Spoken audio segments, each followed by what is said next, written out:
We often become so comfortable with our surroundings that we may overlook the dangers there, as Vivian and Dave Swanson discovered on the evening of March 1st, 1993, at the family ranch in Athol, Idaho. School today? Fine. Good. My project. The kids and I all went out to the barn. We were going to feed the animals. The kids asked if they could swing on the swing. It's up in a loft. And so I said, sure, no problem. What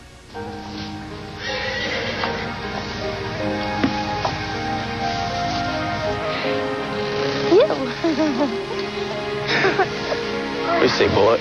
Huh? A little hay here. Okay. Put your foot in. And out.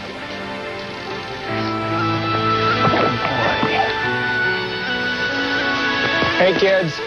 I'm going to go get some wood. Be back in a minute. We've always lived out in the country, and we've always had ropes hanging in trees and everything else. You know, kids love to swing. 10-year-old Athol and her 5-year-old brother Mark stayed behind in the barn. I'll get my foot in this loop. Readjust it.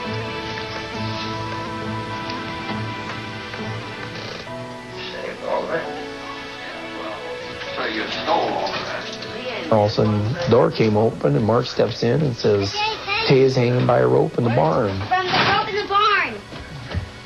It just kind of went over my head, and I turned back at the TV just for a split second. And then it dawned on me what he had said. Ataya! Ataya! I wasn't getting a response, so I was just thinking the worst. I've never seen anything so gruesome in my life. It's just a sight I'll never forget.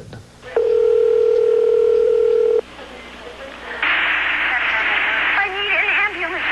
What's the problem? I think my daughter just hurt herself in the barn. Accidentally.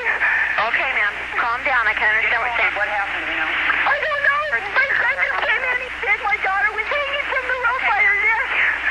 And my husband ran out there. I heard him scream when he went to the barn. Honey, hang on, okay? I'm going to tap you in.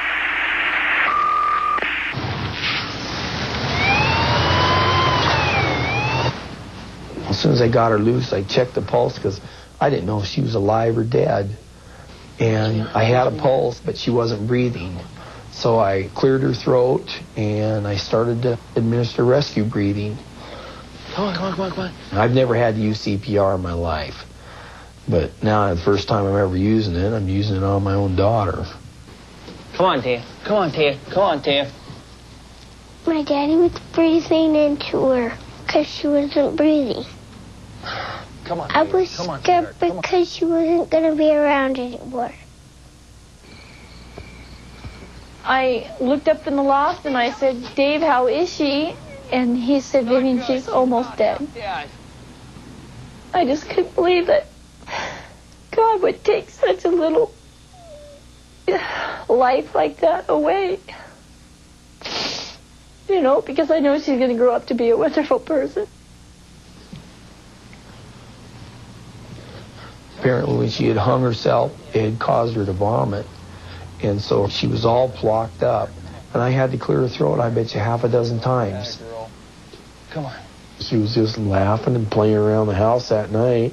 And just a couple minutes later, she's half dead. You can do it. I mean, she's just so full of life and stuff that I couldn't imagine going through life without her.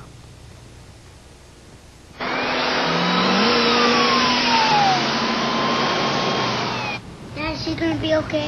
She's going to be okay, Marky.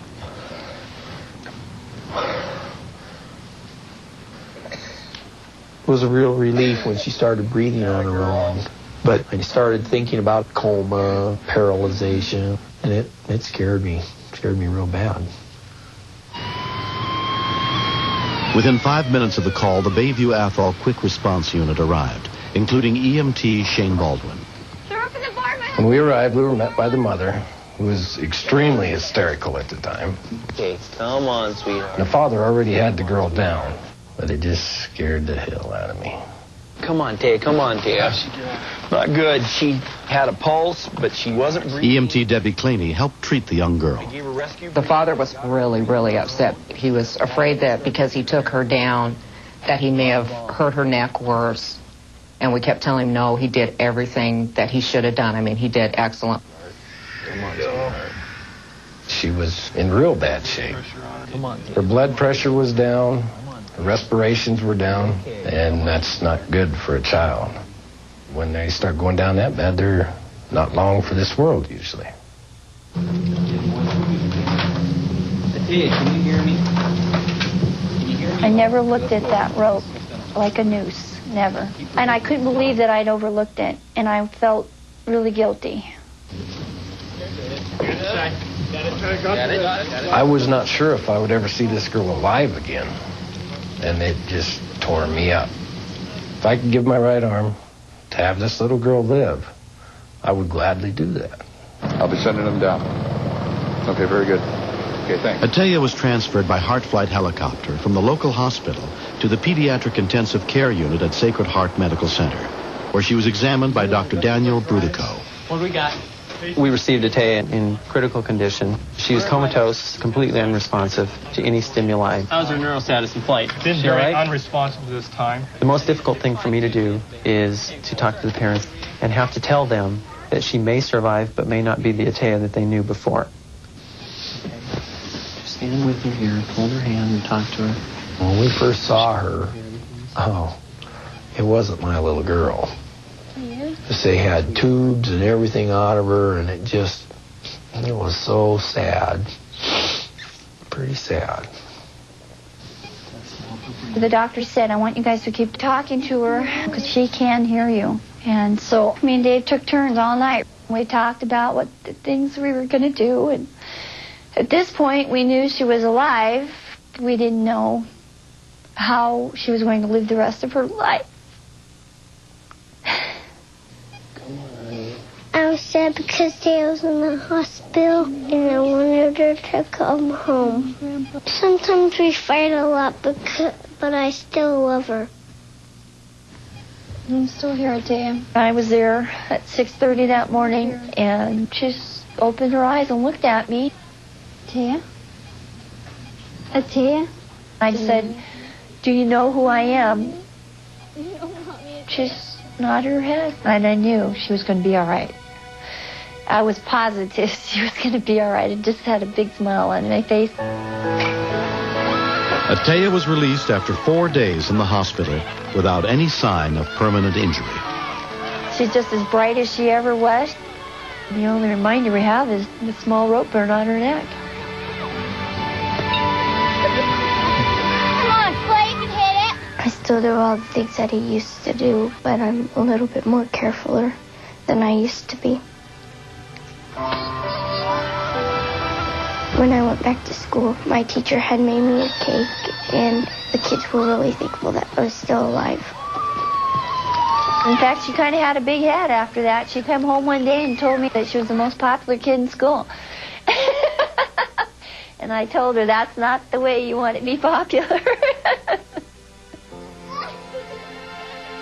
We don't have the rope there anymore. We cut it down, but we made a new swing that you could probably never get her on.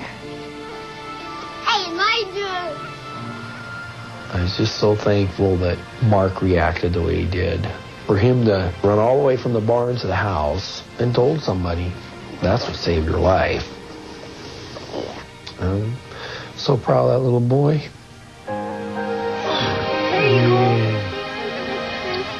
I'm glad my sister's okay because she's my friend.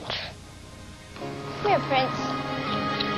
I feel really thankful for my dad and my little brother because my dad and my brother saved my life. You look like a real pro out there. Right now, if somebody don't know CPR, I'd say they're crazy because it saved my daughter's life.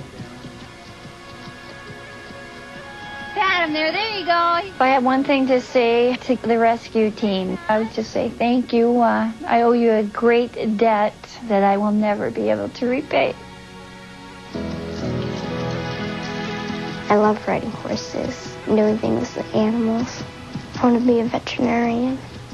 have a lot to look forward to when I grow up.